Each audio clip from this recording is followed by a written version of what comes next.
Olá, começa agora o TVTST, o programa do Tribunal Superior do Trabalho. Reportagens e entrevistas especiais para aproximar você da Justiça do Trabalho. E no programa de hoje, profissão radialista, uma carreira com um leque de oportunidades de atuação. Conheça o dia a dia destes profissionais e as normas que regulamentam a atividade.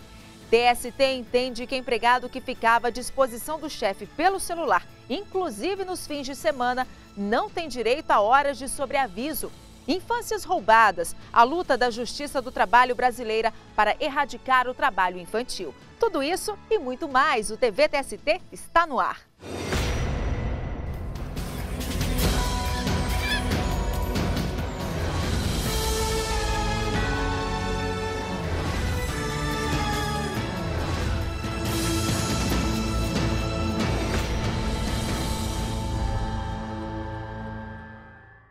Um companheiro de todas as horas, no trânsito, em casa. Quem nunca se pegou ouvindo rádio ou viajando numa história contada pelo locutor? Mas se engana quem pensa que um programa de rádio é feito só com o locutor. Na verdade, são inúmeros profissionais envolvidos, os chamados radialistas. A repórter Nathalie Machado acompanhou o dia a dia desses profissionais e mostra pra gente quais as normas que regulamentam a atividade.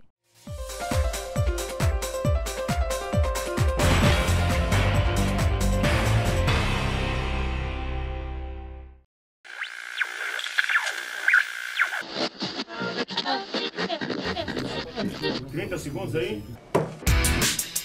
Vida de radialista, locutor. Na capital de todos os brasileiros. É assim que eles alcançam 400 ouvintes por minuto durante 4 horas por dia no Distrito Federal. Sensação inigualável, segundo Leninha e Dodô. Tá na hora, tem você ao vivo comigo na JK. Vamos conferir as indicações do paredão de hoje? A vida de radialista é para quem gosta, ou melhor, para quem ama. Ailton que o diga. Ele veio lá de Governador Valadares, em Minas Gerais, e se consolidou na carreira aqui, na capital do país. Largou o futebol na época que era jogador amador e hoje o papel inverteu. A vida dele é narrar os jogos, história que começou de forma curiosa. O sonho de toda criança é um dia virar jogador de futebol profissional. E comigo não foi diferente. Certo? Peguei uma latinha, coloquei uma antena, comecei a narrar e de repente passou por ali daquele jogo um diretor de uma emissora chamada Rádio Bituruna, viu aquela brincadeira, achou interessante e coincidentemente nessa emissora trabalhava um colega de classe. Ele falou, não, eu conheço essa pessoa, então traz esse garoto aqui na rádio para a gente fazer um teste com ele. Eu me espelhei muito no Jorge Cury. O Jorge Cury, para mim, foi o maior narrador, certo? Em termos de pontuação. O Jorge, você sentia uma vírgula, um ponto, uma interrogação, uma exclamação na transmissão dele. E se o narrador não utilizar isso, ele não vai ser narrador nunca na vida dele. Aqui na boca do ar, contra o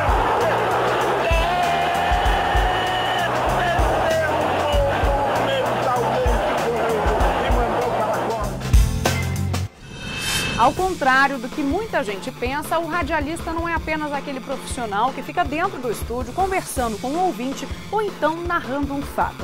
De acordo com a Lei 6.615 de 98, radialista é todo aquele profissional que é contratado para trabalhar em uma empresa de radiodifusão. Ou seja, ele pode exercer outras funções. Aqui no Distrito Federal, o Sindicato dos Radialistas reconhece 94. Algumas delas são maquiador, Olá, começa agora apresentador de TV, editor de imagens, cinegrafista, auxiliar, entre muitos outros. Tamanha diversidade faz com que a carga horária também seja diferenciada. 5 horas por dia para o pessoal da auditoria e locução. 6 horas para a produção, aquelas pessoas que trabalham com interpretação, dublagem e montagem operacional, por exemplo. 7 horas para caracterização e cenografia. 8 horas para profissionais da administração e supervisão, como diretor artístico e de programação. Nós temos buscado exatamente por uma questão de justiça profissional. Você vê o seguinte, por exemplo, o nosso trabalho é diferente de qualquer outro trabalho. Então todo esse mundo, entende, tem exatamente atinge todo o conjunto do ser. À medida que você garante um horário dessa forma, você garante também vaga de trabalho, né? No Distrito Federal, o piso é de R$ 1.300. Para ser radialista, é preciso que a Comissão de Registro Profissional do sindicato aprove o candidato. Funciona da seguinte forma. Pode ter formação superior, com isso ele vai procurar exatamente um curso superior, aonde tem na comunicação a formação radialista, e tem um radialista que vem exatamente para funções outras, né, funções técnicas, tal, como operador de áudio e tal, que tem, segundo a lei 6.615, que rege a profissão de radialista, ele pode ter o 2º grau completo e um curso técnico específico, ou um período de estágio que comprove mais de 6 meses, pelo menos, de estágio, e aí passa pelo Sindicato dos Radialistas, que faz exatamente a aferição da sua formação e daí encaminha para a Superintendência do Trabalho, que vai conceber o registro profissional. São diversos setores e cuidados para preservar a saúde desses trabalhadores. 1 minuto, começando com Carol e em seguida para você, viu? Cada dia ficam mais apaixonados pelo que fazem. Quando você entra dentro do estúdio e ao mesmo tempo que você abre o microfone para falar, você esquece todos os seus problemas, porque você lembra que tem pessoas te ouvindo que querem o melhor de você, né? Então todos os dias você tem que levar o melhor para essas pessoas, né? A alegria, o amor, o carinho de estar aqui, né? Então é muito importante. A gente volta a se encontrar na segunda-feira. Te espero aqui. Tchau, tchau, gente. Juízo!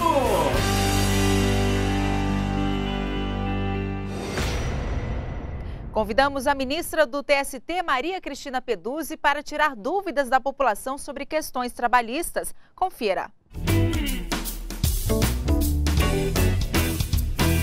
Bati o carro da empresa no horário de trabalho, tem que pagar?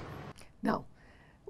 Segundo o artigo 932, inciso 2 do Código Civil, a responsabilidade civil por danos causados, né, no veículo, a responsabilidade civil sempre é do empregador por atos dos seus prepostos. No próximo bloco, empresa se livra de pagar horas de sobreaviso para empregado. Ele entrou na justiça dizendo que ficava à disposição do chefe, inclusive nos fins de semana, pelo celular. Não saia daí, a gente volta já.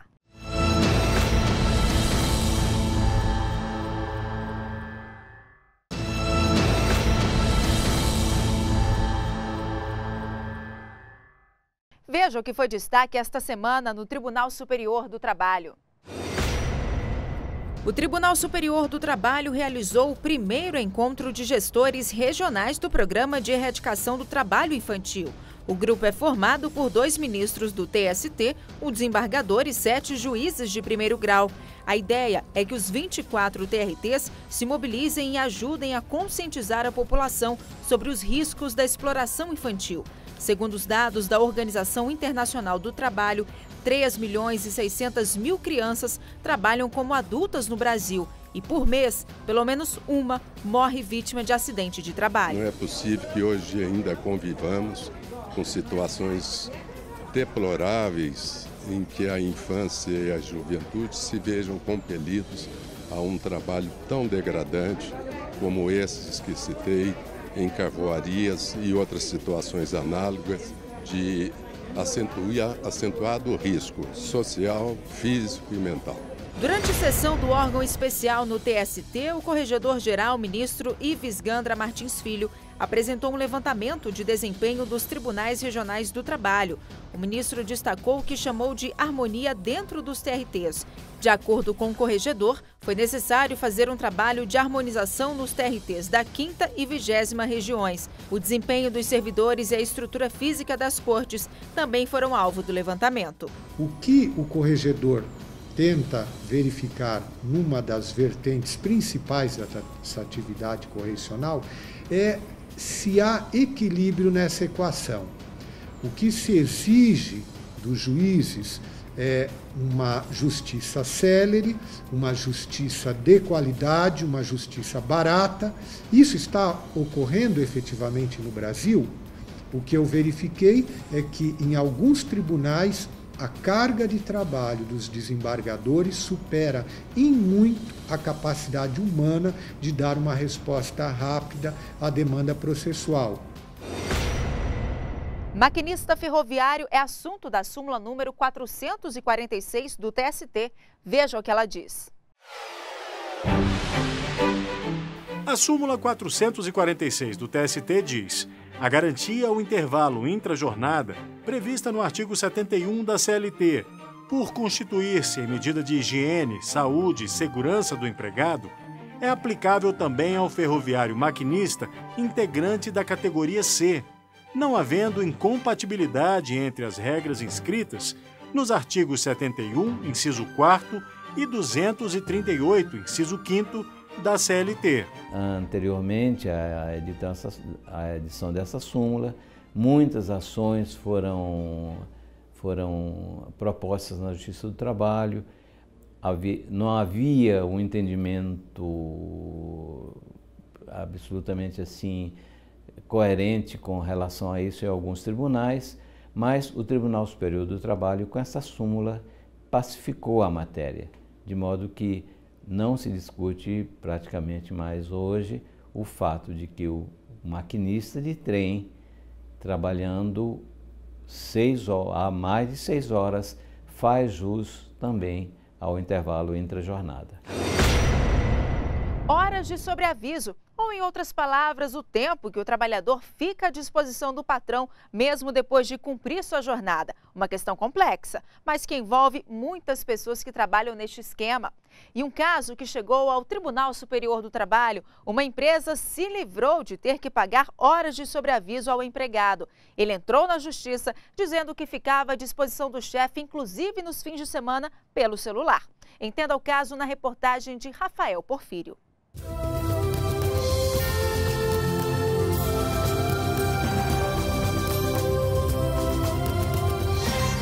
O artigo 244, parágrafo 2º da Consolidação das Leis do Trabalho, considera sobreaviso um empregado efetivo que permanecer em sua própria casa, aguardando a qualquer momento chamado para o serviço. Cada escala de sobreaviso será no máximo de 24 horas. As horas de sobreaviso, para todos os efeitos, serão contadas à razão de 1/3 do salário normal.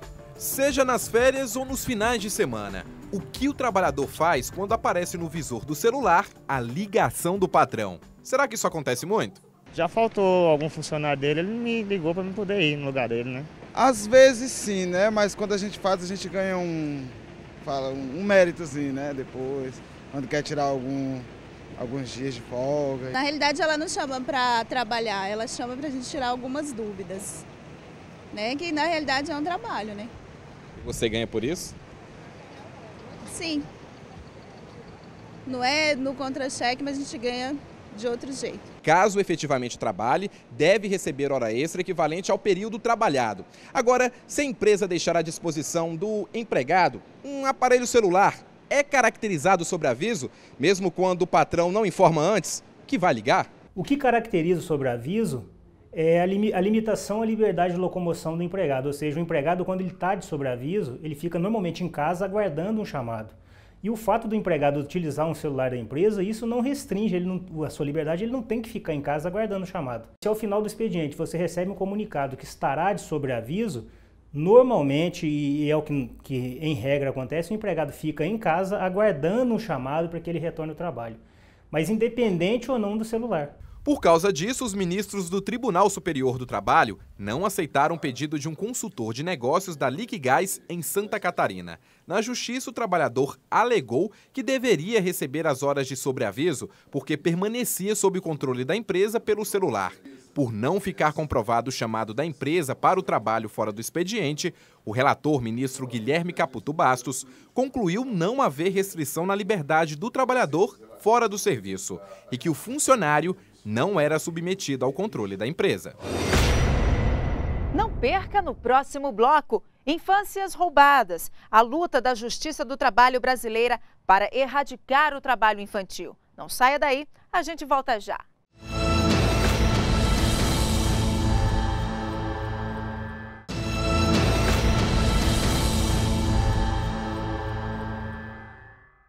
Em todo o mundo, 215 milhões de adolescentes e crianças ainda são vítimas do trabalho infantil. Apesar da quantidade no Brasil ter caído nos últimos 20 anos, cerca de 88%, a questão ainda preocupa. Meninos e meninas que muitas vezes, sem alternativas, perdem a infância e a chance de um futuro melhor. A Justiça do Trabalho brasileira tem lutado para mudar isso. Confira na reportagem. O trabalho feito por crianças ainda é uma triste realidade encontrada em diversos cantos do país. Mas o Tribunal Superior do Trabalho tem realizado diversas ações de combate a esta prática. E o compromisso é erradicar o trabalho infantil em menos de 10 anos. No país, existem cerca de 3.700.000 pequenos trabalhadores. Número este que, somado ao total mundial, chega a 215 milhões de crianças que trabalham ilegalmente. Trabalho infantil é toda e qualquer atividade realizada por crianças e adolescentes com idade inferior a 16 anos. Essa regra vale em todo o Brasil e está prevista na Constituição Federal. O país assumiu perante a OIT, Organização Internacional do Trabalho, que desenvolve o Programa Internacional para a Erradicação do Trabalho Infantil, o compromisso de eliminar qualquer forma de exploração de mão de obra até 2020, começando com as piores formas de trabalho. A OIT definiu quais são essas piores formas e o governo federal, em 2008, assinou um decreto que exige a extinção imediata desta prática em todos os cantos do território nacional. Para as piores formas de trabalho, a lei deixa clara a proibição da prática por jovens de até 18 anos, a não ser que ele queira começar a trabalhar com 16. E se for comprovado que o trabalho não prejudicará a saúde, a segurança e os estudos. E se aprovado pelo Ministério do Trabalho e Emprego. Esses trabalhos que exigem esforço físico muito grande, como o trabalho na lavoura, em certo tipo de indústria, e os trabalhos que são nocivos à formação moral dessa criança. Então essas coisas, desgraçadamente, andam juntas. Exploração do trabalho infantil significa que não há fiscalização de quem assedia essas crianças. As ações de combate são as fiscalizações, as vistorias, a denúncia ao Ministério do Trabalho, ao Ministério Público do Trabalho e à Polícia Federal também. A única exceção à regra é o trabalho como aprendiz. O jovem aprendiz começa a exercer algum tipo de trabalho a partir dos 14 anos. Para isto, o empregador deve assinar um contrato de aprendizagem, que é um documento redigido por escrito e por prazo de entrega determinado pela Justiça, em que ele se compromete a assegurar ao adolescente uma formação técnico-profissional compatível com seu desenvolvimento físico, moral e psicológico. É direito do menor receber ao menos um salário mínimo e trabalhar no máximo por 6 horas diárias. Por um acaso, vocês poderiam me mostrar no mapa do tesouro que fizeram? Pais ou responsáveis de crianças de qualquer idade que trabalham no meio artístico, por exemplo, como em teatros ou telenovelas, têm o direito de encaminhar à Justiça um pedido de autorização para trabalhar. As autorizações ficam por conta das instâncias judiciais, estaduais ou do Distrito Federal. Mas temos que tomar muito cuidado, pois existem piratas malvados que querem destruir o nosso país. Mas mesmo assim, milhares de documentos que pedem que a criança trabalhe em algo totalmente proibido são autorizados, com base na noção errada de que é melhor a criança no trabalho do que na rua. É a fim de modificar este quadro e cumprir com o dever de pôr um fim à mão de obra infantil que o Tribunal Superior do Trabalho, em parceria com o Conselho Superior da Justiça do Trabalho, criou a Comissão para a Erradicação do Trabalho Infantil. Uma das medidas é a criação desse programa nacional, com os 24 tribunais envolvidos. Uma outra medida é a participação na Conferência Global da Organização Internacional do Trabalho e a tentativa de fazer com que haja uma discussão sobre o papel dos sistemas judiciais no combate ao trabalho infantil. Entre as ações realizadas pela comissão, esteve o seminário Trabalho Infantil, Aprendizagem e Justiça do Trabalho, que promoveu o debate com a participação de especialistas para estimular a implementação de propostas de erradicação do trabalho infantil, assim como definir quais competências são necessárias para a expedição de autorizações para o trabalho infantil. O que é que nós vemos hoje no Brasil?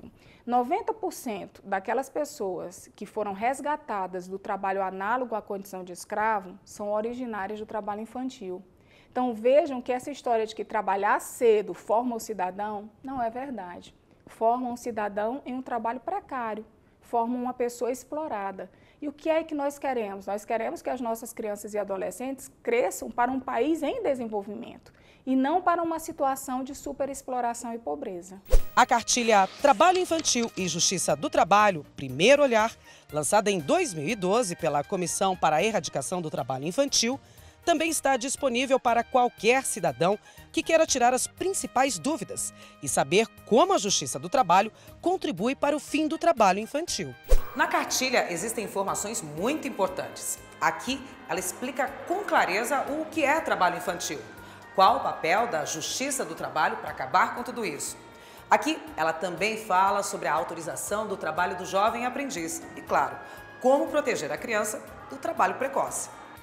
A primeira e principal medida a ser tomada é dar a essas crianças educação de qualidade, que é a melhor forma de tirá-las das ruas. E, claro, contribuir para uma formação digna que garanta a todas elas um bom emprego no futuro. O estudo é tudo para que a criança tenha projeção no futuro, para conseguir um bom emprego, é o que a gente costuma falar, né? Já está difícil com o estudo, imagine sem esse diploma, sem educação.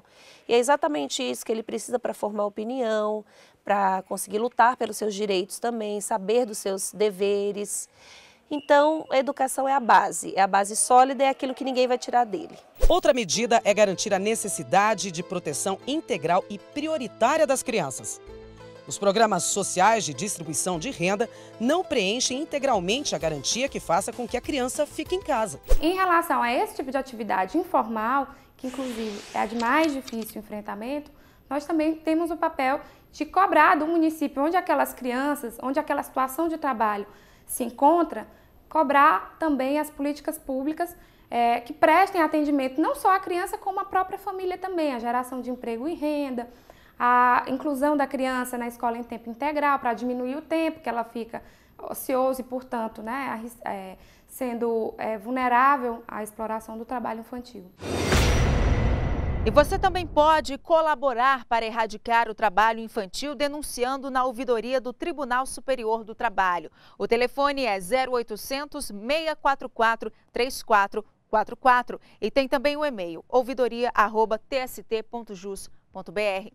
E o TV TST termina aqui, mas você pode continuar ligado nas notícias do Tribunal Superior do Trabalho pelo Twitter, Facebook, YouTube e em tempo real pelo site tst.jus.br. Na semana que vem tem mais TV TST e eu espero você. Até lá!